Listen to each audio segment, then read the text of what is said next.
우리 시흥교회 예배 순서에는 없지만 적지 않은 교회들의 주일 예배 순서에 보면 매주 들어가 있는 순서가 하나 있습니다. 바로 죄의 고백입니다. 우리는 매주 우리가 죄를 짓고 살아가고, 이 말은 우리가 매주 특정한 죄를 혹은 매주 다양한 죄를 짓고 살아가고 있다는 말입니다.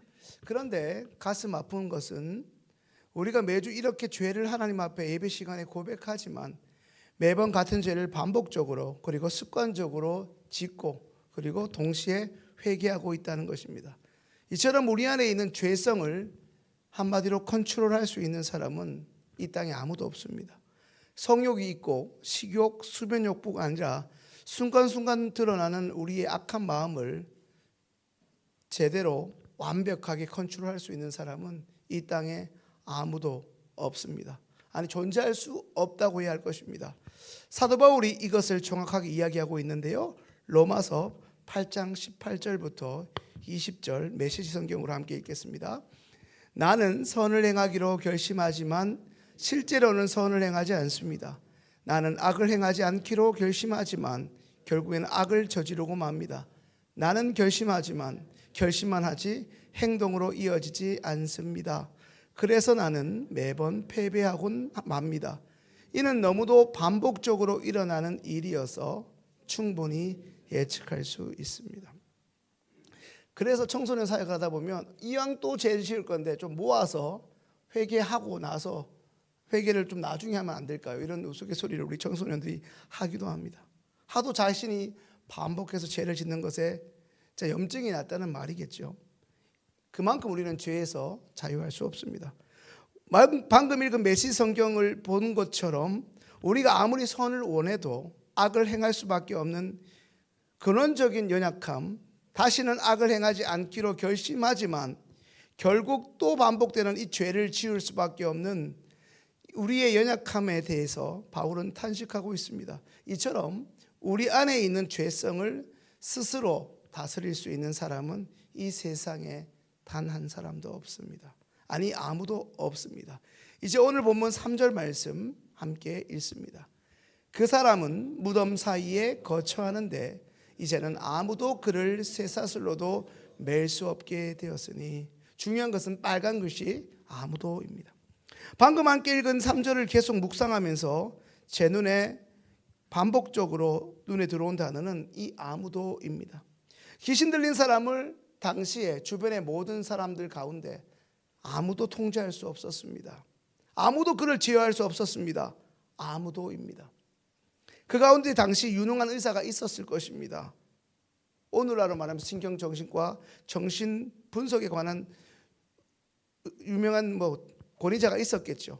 그리고 유능한 종교 지도자도 아마 그 사이에 있지 않았겠습니까? 그러나 아무도 그를 고칠 수가 없었습니다. 아니, 더 정확하게 이야기한다면 그 안에 있는 귀신, 그를 괴롭게 하고 있는 그 죄성을 해결해 줄 수 있는 사람이 그 사람 주변에 아무도 없었다는 것입니다. 성도님들 잘 알고 계신 것처럼 사실 우리 인간이 생각보다 할 수 있는 것보다 할 수 없는 것이 이 세상에 훨씬 더 많습니다. 현대의학의 힘을 빌려보지만 그리하여 사람의 생명을 잠시 연장시킬 수는 있지만 그 사람을 영원히 살게 할 수 없습니다.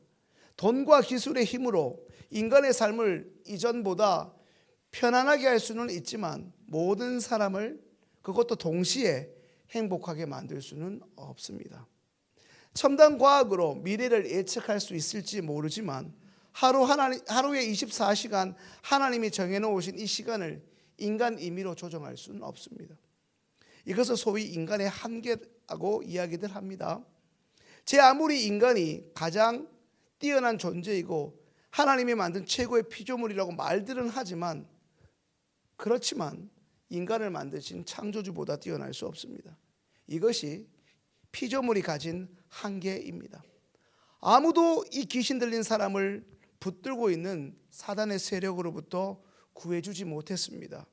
당대 최고의 의사도, 주변의 최고의 힘센 장사도, 최고의 지식을 가진 사람도 이 한 사람을, 이 사람 안에 있는 죄성을 통제하거나 해결해 주지 못했습니다. 그러던 중에 우리 예수님께서 그 사람 가까이 다가가셨고 갑자기 그를 올가매던 사단의 세력이 예수님 앞에서 꼼짝하지 못하고 순간 굴복합니다. 심지어는 멀리서 그 예수님을 보고 달려와 엎드리기까지 합니다. 이 땅에 그 누구도 상대할 수 없었던, 아무도 해결할 수 없었고 그 사람의 안에 있었던 사단의 세력을 예수님은 잔잔히 상대하시면서 그를, 그 속에 있는 귀신을 KO시키십니다. 이제 사단의 세력이 떠나자 잠시 후에 그에게 놀라운 변화가 일어나기 시작합니다. 오늘 본문 15절 말씀 함께 읽습니다. 예수께서 이르러 그 귀신 들렸던 자, 곧 군대의 귀신 집혔던 자가 옷을 입고 정신이 온전하여 앉은 것을 보고 두려워하더라. 방금 읽은 15절 말씀에서 귀신 들려 발악했던 자가 정말 거짓말처럼 정신이 온전해져 앉아 있습니다. 이것은 오랫동안 이 사람의 생각과 마음과 그리고 삶을 지배하고 있던 악한 죄성이, 그 죄의 세력이 떠나갔다는 것입니다. 이 장면을 통해 우리가 알게 되는 것은 예수님께서는 우리 안에 우리의 삶을 조정하고 통제하는 죄를 멸하러 오신 분이라는 사실을 깨닫게 됩니다. 오늘 우리가 마가복음의 본문을 읽으면서 우리가 초점을 두고 반복적으로 묵상해야 할 것은 바로 우리 예수님, 오늘 본문에 나타난 예수님이 누구이신가 하는 것입니다. 예수님은 우리 안에 있는 죄, 아무도 해결해 주지 못하고 제어해 주지 못하는 이 죄의 문제를 해결해 주기 위해 오셨다는 것입니다. 아멘이시죠? 이것이 바로 우리 예수님이 능력이고 복음의 능력입니다. 이제 마가복음 2장 5절 말씀이 있습니다. 예수께서 그들의 믿음을 보시고 중풍병자에게 이르시되 작은 자야 내 죄사함을 받았느니라 하시니, 방금 읽은 마가복음 2장에서 중풍병에 걸린 사람을 치료해 주시면서 예수님이 가장 먼저 하신 말씀이 무엇입니까? 그것은 병고침에 관한 이야기가 아니었다는 사실입니다. 예수님은 그들에게 내 죄사함을 받았느니라 말씀하셨습니다. 사람과 사람과의 관계를 깨트리고 남에게 상처를 주고 미워하게 만들고 정죄하고 판단하게 만드는 그 이유가 우리가 통제할 수 없는 바로 이 죄 때문이라는 것입니다. 우리가 살고 있는 사회가 분열되고 거짓과 불의가 판치는 이유 또한 우리 안에 있는 죄 때문입니다. 외모지상주의, 성적지상주의, 성공주의가 모두 이 인간 내면에 도사리고 있는 죄 때문입니다. 특히 이러한 것들은 우리 안에 있는 비교의식, 낮은 자존감이 그 근간을 이룹니다. 성도님들, 왜 사람이 다른 사람과 자꾸 비교할까요? 왜 자기 자신에 대해서 만족을 못하는 것일까요? 바로 이 비교의식 때문입니다. 성도님들, 오늘 하나님은 이 자리에 나오신 성도님들 한 분 한 분에게 가장 적합한 것을 주셨습니다. 이 부분을 청소년 사역으로 유명하셨던, 이제는 돌아가셨지만 우리 다사연의 김용재 목사님은 자기다움이라고 표현하셨습니다. 사탄이 끊임없이 우리 마음속에 주입하는 이 비교의식은 하나님이 창조하신 바로 우리다움, 이 자기다움을 여과 없이 파괴합니다. 이것은 곧 우리의 몸과 마음을 파괴합니다. 더 나아가 자기다움을 잃어버림으로 한 사람의 삶 자체가 무너지는 것을 보게 됩니다. 이것이 죄를 가진 인간, 죄성이 가진 결론입니다. 성도님들, 우리가 기억해야 할 것은 몸이 아픈 것은 의사도 치유하고 약사도 고칠 수 있습니다. 그러나 이 죄의 문제만큼은 예수님 이외에 다른 방법이 없습니다. 이것은 지금이 첨단 과학이냐, 옛날처럼 그런 과학이 발달했냐, 이런 문제가 아닙니다. 이것을 믿지 못하는 자들에게 우리 예수님 말씀하십니다. 마가복음 2장 10절에서 11절 말씀입니다. 같이 읽습니다.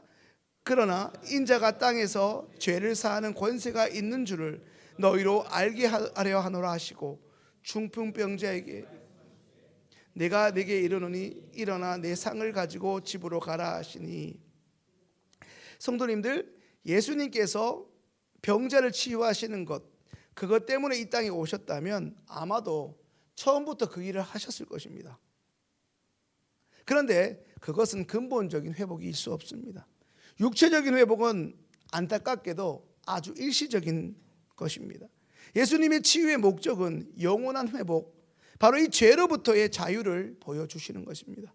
예수님이 인간을 치유하심의 그 의도는 우리 인간의 영원한 삶, 바로 영원한 생명에 있습니다. 이것은 아무도 흉내낼 수 없고 아무도 할 수 없는 영역입니다. 오직 창조주이신 예수님께만 가능한 일입니다.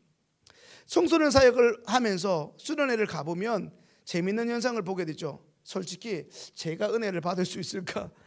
그런 아이들이 집회 시간을 통해 하나님을 깊이 만나고 소위 변화를 경험합니다. 소위 영적 경험을 통해 아이들의 인생이 바뀌고, 꿈이 없었던 애들이 비전이 뭔지 물으면 그런 거 묻지 마세요 했던 까칠한 아이들이 먼저 비전을 이야기하는 것을 봅니다. 입만 열면 수시로 하나님이 없다 말하는 아이들이 묻지도 않았는데 하나님의 살아계심을 고백하기도 하고, 깊은 신앙의 회의를 가지고 있던 아이들이 이른바 그들에게 간증거리가 생기기도 합니다. 어느 날 생전 처음 들었던, 아니 엄마의 잔소리 속에서나 막연히 들었던 그 예수, 바로 그 예수라는 이름 때문에 그의 인생이 송두리째 달라지는 아이들도 있습니다. 늘 뭔가 모르게 삶에 짓눌려 있고 죄에 붙들려서 힘겨운 삶을 살아가던 우리의 아이들이 어느 순간 마치 고삐 풀린 망아지처럼 자유함을 경험하며 미친 듯이 뛰며 찬양하는 현장도 봅니다. 성도님들, 지금 우리는 가정의 달을 보내고 있지 않습니까? 하나님이 우리의 소위 속 썩이는 아이들을 만나주시고 만져주시면 오늘 말씀의 제목처럼 하나님이 못 고칠 사람은 이 땅에 아무도 없습니다. 아멘이십니까? 하나님 앞에서 절대라는 표현은 하나님을 망령되게 하는 것과 같습니다. 우리 인간에게는 절대로라는 말이 통용될지 모르나 하나님 앞에서는 절대로라는 말은 통용될 수 없습니다. 왜냐하면 아시는 대로 하나님께는 불가능이 없기 때문입니다. 할 수 있거든이 무슨 말이냐? 믿는 자에게 능치 못한 일이 없느니라. 할렐루야십니까? 복음을 경험한 자들은 그가 어떤 사람이든 간에 변화하게 되어 있습니다. 복음은 오늘 말씀에 나오는 것처럼 아무도 해결하지 못하는 이 죄의 문제를 기필코 해결합니다. 그리고 철저히 결박시킵니다. 우리 안에서 여전히 나를 지배하고 통제하고 있는 이 죄의 문제를 소위 결박시킵니다. 나라의 죄와 민족의 죄성을 결박합니다. 그래서 복음이 선포되는 곳마다 놀라운 변화가 일어나는 것입니다. 잘 아시는 대로 사도 바울은 복음을 경험한 뒤에 완전히 새로운 삶을 살지 않습니까? 바울은 로마서에서 이 복음은 하나님의 능력이라 재차 강조합니다. 바로 그것입니다. 복음은 하나님의 능력입니다. 불가능을 가능하게 하는 능력이고, 목석 같고 완악한 그리고 패역한 인생들을 변화시키는 능력이기도 합니다. 아무도 해결할 수 없었던, 아무도 만져줄 수 없는 인간의 깊은 내면의 그 죄의 문제를 해결해주고 아픔과 상처를 회복시켜 줍니다. 그래서 복음을 선포하는 자리는 반드시 사람이 그리고 환경이 뒤집어지는 역사가 일어나는 것입니다. 복음이 선포되는 예배의 자리는 반드시 기적이 일어납니다. 잘 아시는 1917년 10주 동안 미국 보스턴 집회에서 빌리 샌더이라는 부흥 강사가 150명이 모이는 집회를 인도했습니다. 이후 빌리 샌더이는 함이라는 사람을 강사로 초빙하여 살럿이라는 그런 도시에서 3주간 집회를 가졌으나 결과적으로 너무나 큰 실망을 할 수밖에 없었습니다. 왜 그랬냐면 결신자가 단 한 사람밖에 없었기 때문입니다. 그 한 사람도 바로 12살짜리 소년 한 사람뿐이었습니다. 그러나 그 소년이 자라서 전 세계 수백만 군중에게 복음을 전하는 세계적인 복음 전도자가 됩니다. 성도님들, 그가 누구인지 아십니까? 그가 바로 그 유명한 얼마 전에 세상을 떠난 빌리 그레함입니다. 그가 1980년도에 여의도에 세계 복음화 집회를 인도했을 때 4일 동안 모인 회중의 숫자가 1680만 명이 넘었다고 합니다. 그 모임은 기네스에 오를 정도로 역사의 한 획을 그었습니다. 이것이 바로 복음을 통해 변화된 한 사람의 능력입니다. 복음을 통해 한 사람이 변화된다면 세계는 변화될 것입니다. 아무도 변화시킬 수 없는 우리들이지만 오늘 우리도 복음을 경험하게 된다면 분명 이곳에도 복음에 반응하며 변화될 사람들이 있습니다.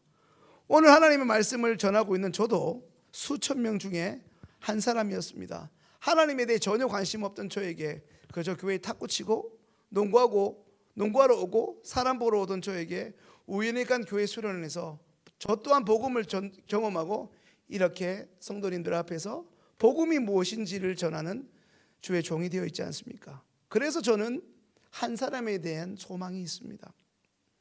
하나님의 은혜로 도저히 불가능할 것 같은 저희 부모님을 전도할 수 있는 은혜도 경험합니다. 어떻게 해서든 데려가서 은혜 받고자 하는 저의 열망에는 이러한 소망이 있습니다. 성도님들, 혹시 누가 알겠습니까? 오늘 내가 꽤나 오랜 시간 변화의 기미도 안 보이는 그 사람을 위해서 기도하고 있었는데 하나님의 때가 돼서 그 사람이 하나님의 능력의 속에 붙잡혀 능력의 장중에 붙잡혀 그 사람이 어떤 일을 하게 될지 우리가 예측할 수 있겠습니까?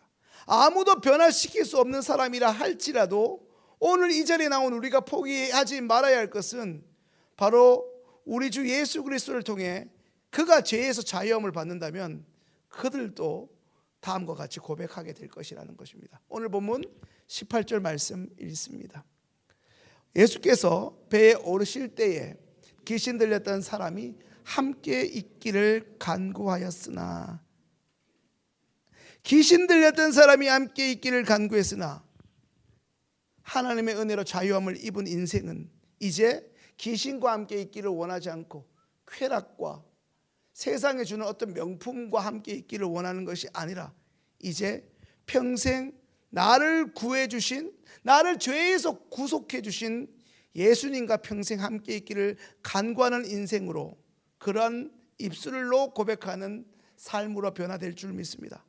아무리 딱딱하게 굳어있는 아이들도 늘 반복되는 죄의 지배를 받으며 억지로 소위 교회 일요일마다 출근하는 우리 아이들도 하나님의 은혜가 있다면 변화될 줄 믿습니다. 무엇보다 오늘 우리가 제대로 복음을 경험해보고 싶다는 강렬한 하나님을 향한 그 은혜의 열망을 가지고 기대하고 기도로 준비하는 기도회가 된다면 하나님은 결코 성도님들의 그 기대를 저버리지 않으실 줄 압니다. 성도님들, 내가 결코 이길 수 없고 내가 해결할 수 없는 꽤 오랫동안 나를 통제하고 지배했던 죄의 문제들이 오늘 예수님을 통해, 예수님이 허락하시는 복음을 통해 변화된다면 이제 우리의 삶의 모습도 이전과 상상할 수 없을 만큼 달라져 있을 줄 압니다. 그것이 예수님께서 친히 이 땅에 오셔서 우리를 위해 십자가에 달리신 이유입니다. 기억하십시오. 아무도 해결할 수 없습니다. 오직 예수입니다. 예수님만이 해결하실 수 있습니다. 오직 예수님을 통해서만 우리의 가정이, 우리의 인생이 변화될 수 있습니다. 오직 복음을 통해서만 변화될 수 있습니다. 이러한 놀라운 하나님의 축복이 오늘 금요기도에 바로 이 모임 가운데, 오늘 이 예배 가운데 마음의 말씀의 은혜와 하나님의 임재를 사모하는 성도님들 가운데 일어나기를 기대하고 소망합니다. 이제 주신 말씀 가지고 이제 우리 함께 기도하기 전에 찬양 한 곡 같이 하겠는데요.